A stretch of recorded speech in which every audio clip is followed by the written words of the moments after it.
All right, so I wanted to talk a little bit about the Shib new situation.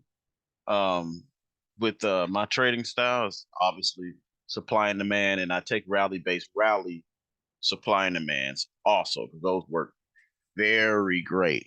So here's an illustration what I'm seeing here with Shib. So well, first things first, we have the impulsive move up like that, and then we have consolidation, and then another impulsive move up, right? That's the rally, then base, then rallied, right? So usually when I'm trading, I'm waiting for it to come back again, give me a break of candle so we can push back up, right? Something like that to that extent. And that's how we pretty much, that's our high probability rally based rally demand setup. So what I'm looking at here is on lower time frames, this would be like a base. So you got the impulsive move right here off this move. Now, my students should know by now, this big candle made an imbalance, and there's really no wicks. Like there's the last wick right there. And then, let's just say you want to go to this wick to that wick. Well, or this body to that body. It left a fair market gap. These are gaps and imbalances. So it made a gap. That's a gap. That means investors need to get back in on this demand. So that's the only reason why SHIB came back down here. Well, that's the theory. We're everything's a prediction. So we're not dealing with, oh, I know how the market's going to move. Like we're dealing with all predictions based off patterns that we've seen after candles have been printed. Now, check this out. So if that's the gap, that means that gap got to be filled, and now we have a rally-based rally demand to tap into. So check this out. Can I go to, yeah, look, more gap. Like you go to, there's a gap right there, and this is a gap. So we got multiple gaps that need to be filled in, right? So let's do it like this. Let's do it off the weekly. So we got that gap filled right there with that move. Okay. Next month. And it's funny, I was buying some of this stuff at this point, but I noted I took out and I wanted to wait until because I knew it was the downtrend. So and then that's a demand too, but this gap's below this demand, so I don't like taking trades where there's a gap below the demand. It'll blow right past it sometimes. You should know that by now by trading supply and demand with gap. All right, we're gonna wait for it to come back down. As you can see, if this is a demand on a lower time frame, people to see it gave you a break of candle right there. But there's a gap below, so I don't play games. The gap's below. That's not. I mean, it's still high probability, but it wants to fill gap. Markets love to fill gaps. What we learned from just back testing.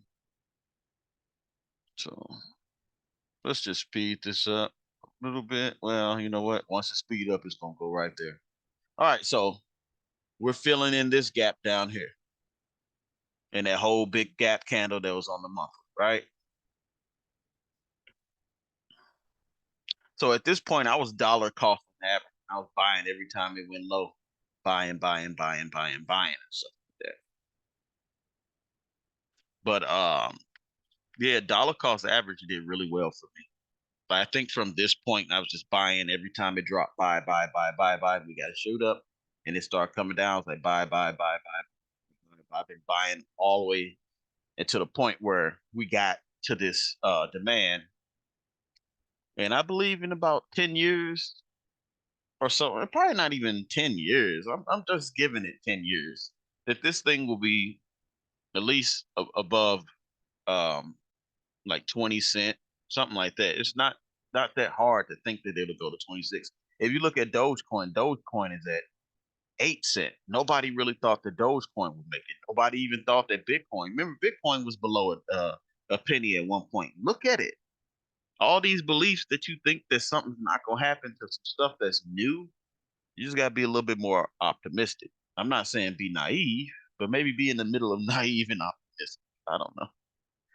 All right, yeah, let's move this up a little bit to the point. Yeah, it starts stalling out right here. I was still buying, and there's the tap of that demand, right? So what happened after this? Let's check it out. Tap of the demand again. Tap of the demand. See, I was tapping the top part, and then it went down in there a little bit, and then you got a break of a candle right there. So that would have been a break of a candle. If we were trading this like this was Forex, we'd be trading it like this. So we'd be in profit. I'll be trying to go for the next, I'm trying to go up there. But after that break of the candle, you see how when it broke the candle, it started to come up. Yeah, it came down a little bit.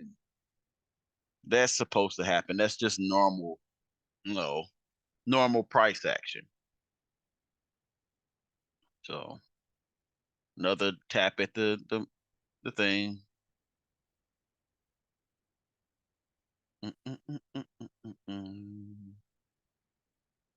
But yeah,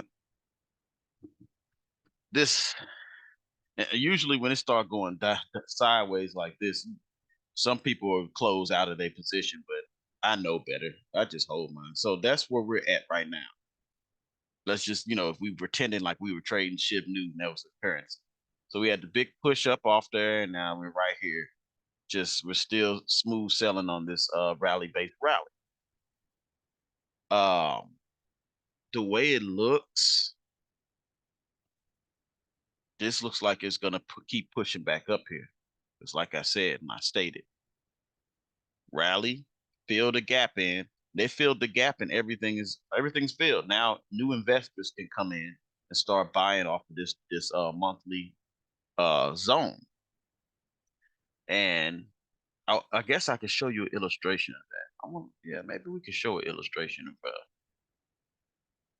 a rally bit. Is that one?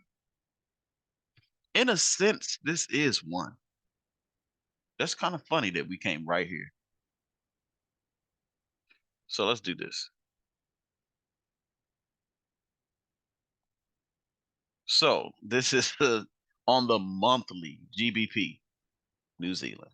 Gap, gap needs to be filled.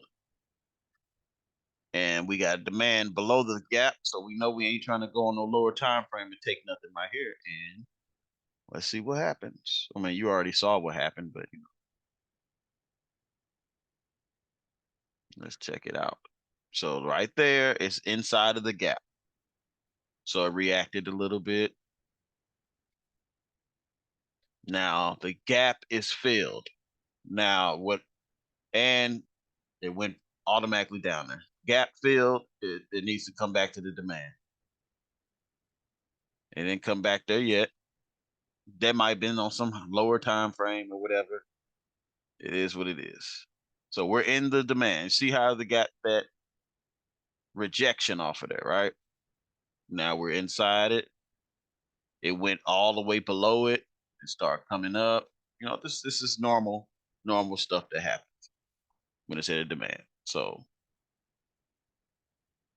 that would have been the break of candle right there. And we were trying to come back to this. And look, that quick. Wait a minute. You see how quick that was? Because I wanted to come back to this zone right here. It's really this whole candle right here. But that quick you out the trade on the month because you took the break. The same thing we were looking at on Shib. So let's see how it came all the way back up to this high or inside of this candle. That's what I'm looking for with Shib. That thing is going to come back, at least test these highs before it makes its next move. You know what I'm saying? It's not just gonna ripple apart and just fall. This This is gonna be wonderful. This is gonna be great when this thing shoots up to past all this. Once it comes past this high and start coming in these areas, man, it's gonna be wonderful. But I just wanted to give you that because I've been talking about it. I mean, I've been giving pictures of it, but I didn't really like talk about it that much, so you guys could understand it. But hopefully, y'all had a good trading week. Last week was kind of stale. We had a lot of trades that were like going to the gap and never coming down to the demand or the supply, and it just left us. Which that happens. That's a part of trading. This is a game of probability, not a game of wins and losses. It's just probability, and you just got to keep it that way, and keep your emotions only involved in looking for your setup, and be happy that you took your setup. Don't as far as the results are concerned, the results will come. Just be happy you took your setup and your checklist. We'll worry about everything else later. You know what I'm saying? So that's basically where we at. But until then, I will see you on the next video. Peace.